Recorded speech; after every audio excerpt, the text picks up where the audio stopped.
Good morning and welcome to Morning Coffee with Sandy. And I would like to acknowledge that once again, I got carried away with all the things I was looking up, and it's 6:02.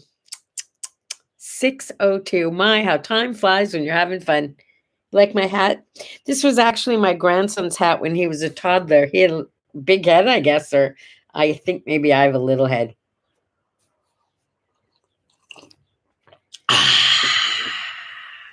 It's kind of fun to wear hats. I used to wear hats all the time when I had long hair, and then I stopped and I got rid of all my hats, and I might have to start collecting hats again. Who knows? Yeah, that'd be fun. I haven't had hats in a long time. Okay, let me start with Fritzy Report because it's so cool that I got a message first thing this morning saying, hey, guess what? We have gone back to our old policy of visiting hours, and you can go anytime it's convenient for you and the guest. I mean, the guest and I always call them inmates, and I'm not supposed to do that anymore. So, what can I call them? Residents. Anytime it's convenient for you and the residents, you can go and visit. And if you have a calm animal who's friendly, you can now bring your animals again to visit at the home. Yeah, Bailey does not qualify, folks. I wish I could take Bailey because once Bailey got used to it, he would be fine. But in the meantime, he would terrorize the place. I just can't do it. I can't. Oh, and a chick report. They're growing so beautifully, but they're at that awkward stage. And I swear to you, they're about, I'm gonna say about this big now, but I would say that much of it is neck. It's hilarious. They look like almost like fuzzy giraffes. They have these great big necks. Good morning, Jenny. Maybe that's just always the way it is. They have, like geeky necks. Okay, and I was asked if I knew what the original definition of geek was. And the answer is yes, I knew, but I didn't share with you because, ew, it's kind of gross. A geek was someone who bit the heads off chickens. Yeah. I couldn't share that with you yesterday. But today I figure you could handle it. Yeah, giraffe chickens. That's what they look like. They're hilarious. And oh my goodness, Billie Jean, who was like this little kind of black chick with a couple of little specks on the ends of her wings, she is now like, she looks almost like herringbone, black and white. She's beautiful. She's going to be beautiful. And Margaret is going to look just like Philly. And Philly, I'll have to send you a picture. Philly is magnificent. Yeah. Yeah. Oh, you like my hair pulled back? Thank you. Thank you. See, it's my ponytail. Indy sent me a fabulous article yesterday called "No, You're Not Too Old to Have Long Hair." I'm like excited to try new things. They had, like side braids and loose braids and ponytails and pulled back in a bun and straight down and curly. And I'm going to play with it a little bit. It's mine, right? Thank you. Thank you. I haven't had long hair in a really long time. It's good to have it. Oh, see my mug? Don't you love that? Tracy posted something today on What Do I Say, What Do I Do about the moon.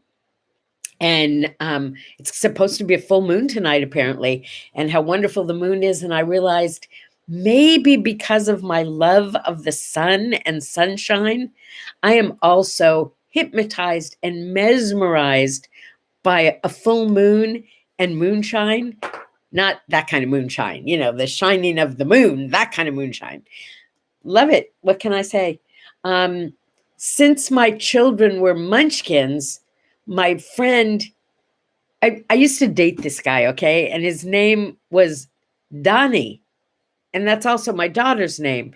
And his middle name was Michael, which is also my son's name. So people thought he was their father and I had named the kids after him, but no, it wasn't true. But he did teach them a song that we still sing. And it's I see the moon and the moon sees me. So we see echad et hasheni.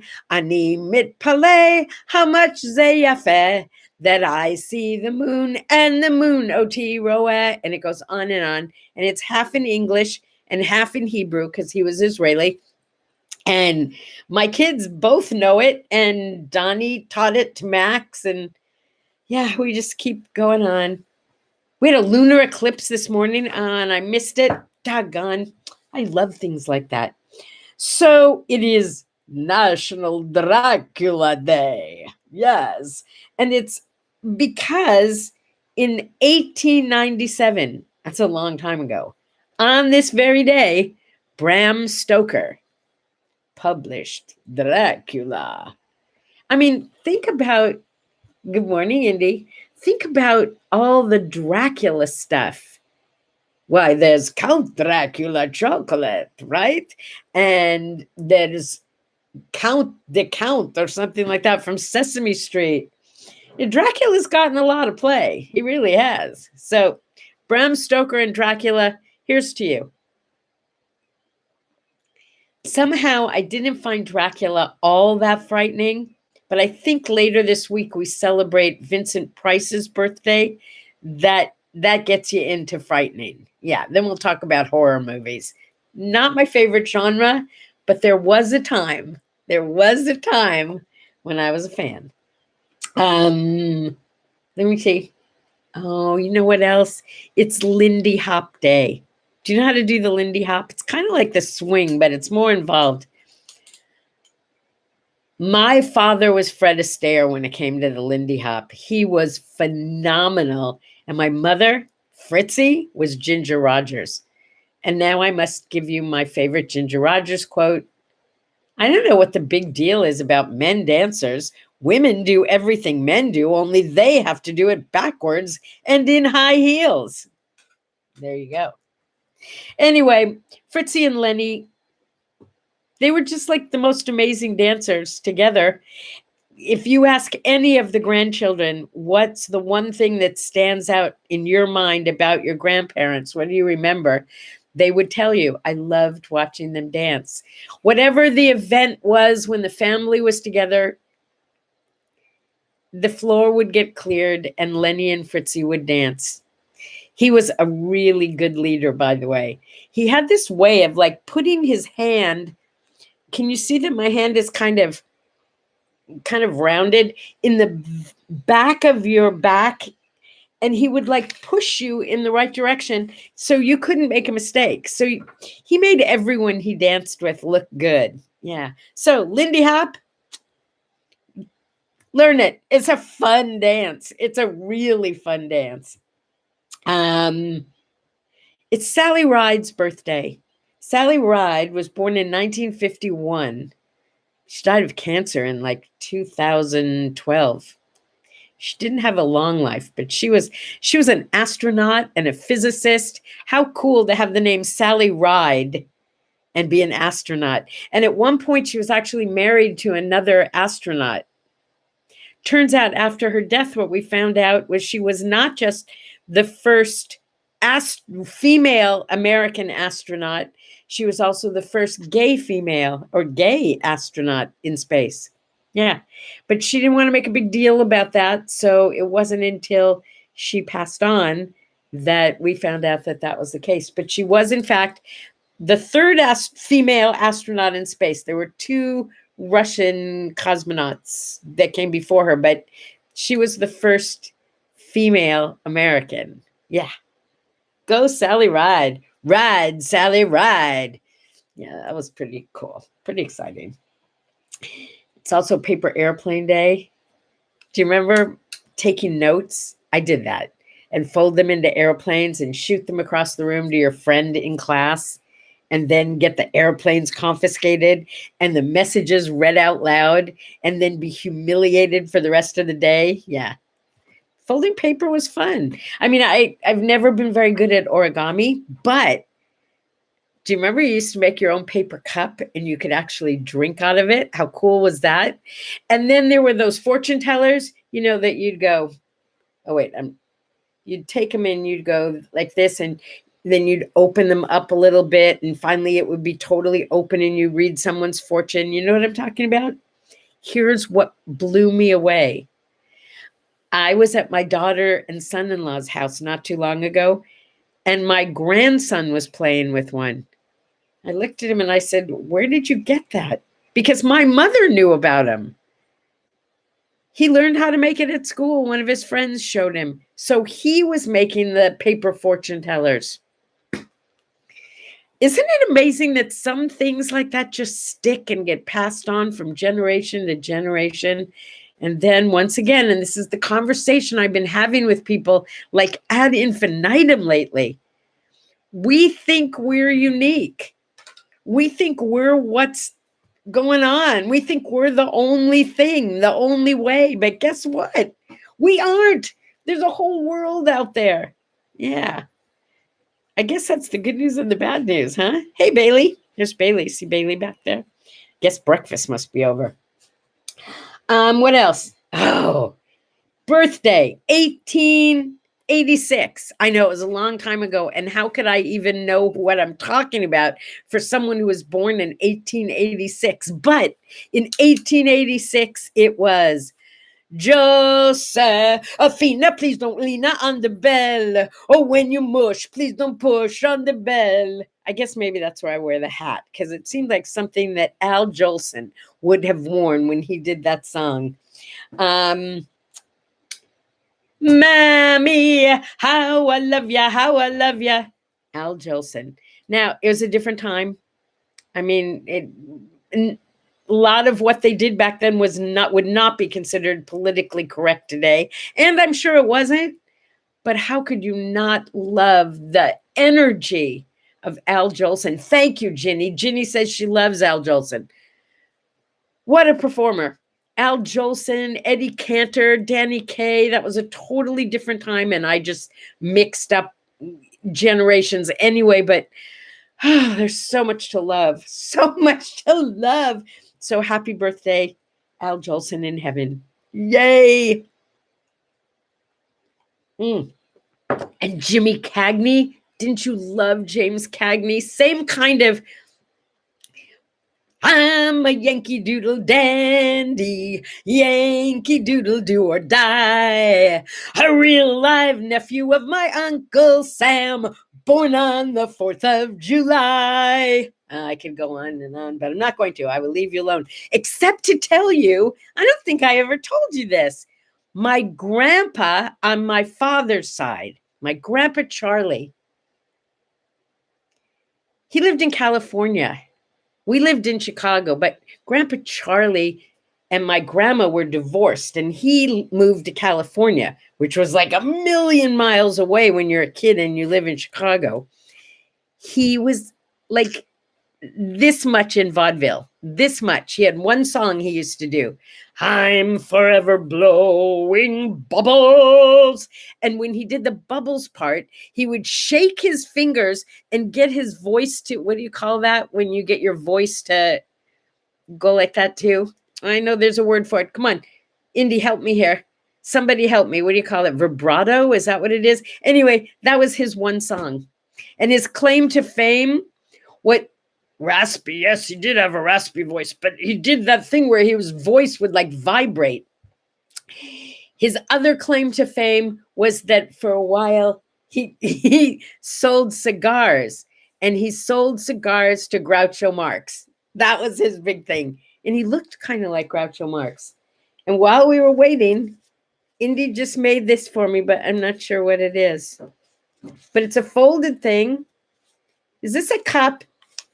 But I don't know how to open it. Come on, you can show me.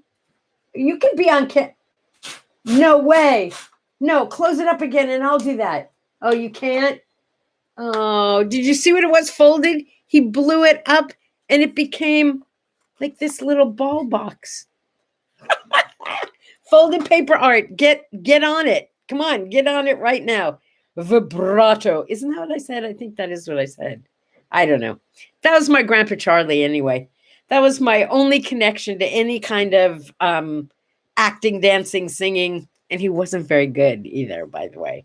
My daughter, on the other hand, is fantastic. I don't know if you get karaoke Tuesdays, but every Tuesday, it's not really karaoke because she sings herself. She dresses up like a different musician, male, female, doesn't matter. She has like hundreds of wigs, I think. And every Tuesday she does a song by a different artist dressed up to look like that artist, imitating that artist, and she's fabulous. I like to say that my daughter is like me on steroids. Yeah, except she's not quite as crazy, but she's way more talented. What else? Miles Davis, jazz trumpeter of the 40s. It seems like we listen to a lot of Miles Davis in this house. Good job. Good job. John Wayne. His birthday was today. And I have a quote for you from John Wayne that kind of sums up who he was, but this is his quote. This is his definition of manhood. Tough, fair, courageous, never petty, never looking for a fight, but never backing down from one either. John Wayne. Okay. On the other side of the coin in 1948, we said, welcome to this world, Stevie Nicks and Fleetwood Mac became reality. So I had some friends who lived in the same building that she lived in. And I don't want to say they were mega fans, but they were like mega fans to the point where, personally, I would have called them stalkers. They would watch her apartment for any Stevie Nicks sighting. Talk about huge fans. And like I drive 4 hours to go get barbecue, they would go 4 hours to watch her perform. Big Stevie Nicks fans. In 1962, Jeannie Francis was born. Now, do you know who Jeannie Francis was? She was an actress, still is, I guess. But she played what I would call a female lead, Laura, on General Hospital back in the late 60s, 70s, 80s. I don't know, maybe into the 90s. I didn't watch it past the early 70s. But General Hospital was like, whoa. Every day at college, I went to UCLA, and in my dorm, there was this TV room, probably set up with, I'm going to say 4 dozen chairs.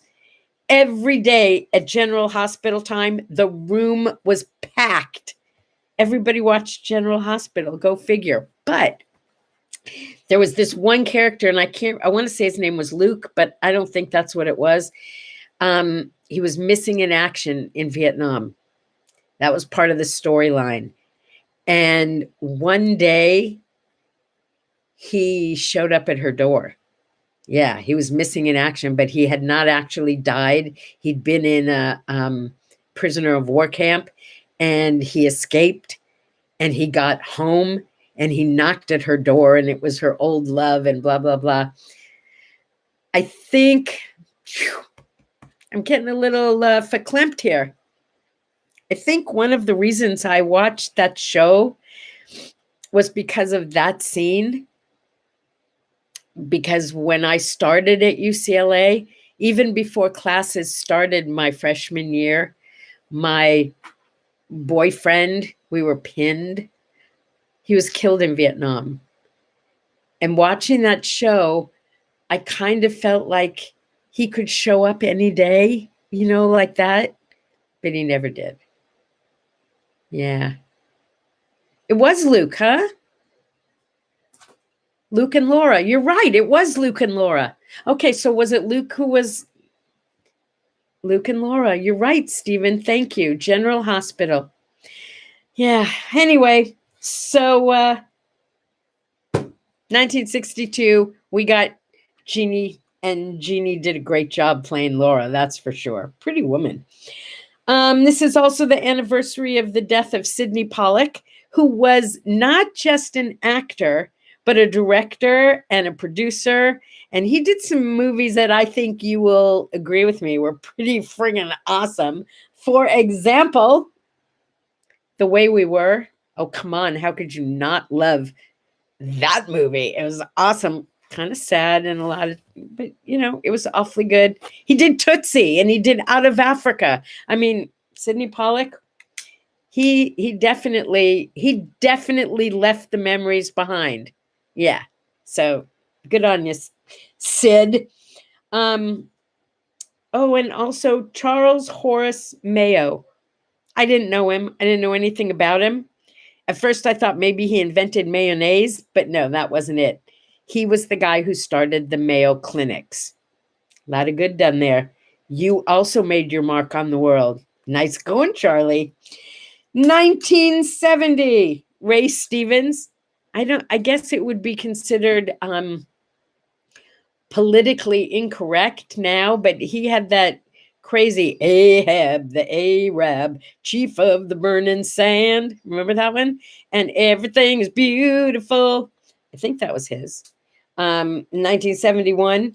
Oh, everybody loved this one. Everyone loved this one.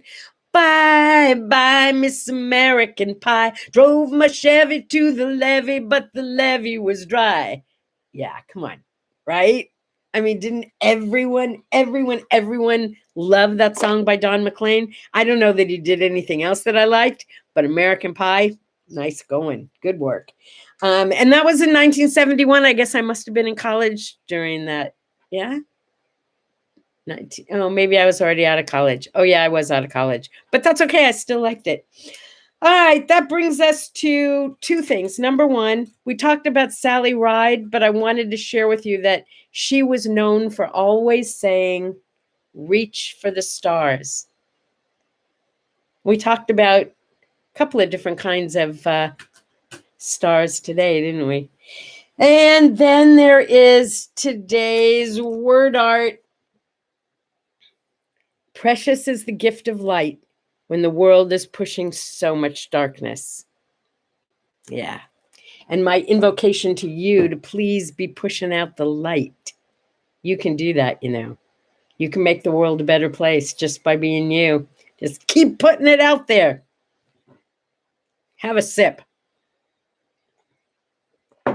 And a big Wednesday smile. And I have a big tennis match today, so wish me luck. And Fritzy is getting a permanent and a haircut today, so I got to zoom over there and see how cute she is and take some pictures. I love you guys. I'll see you on terrific Thursday. Bye-bye.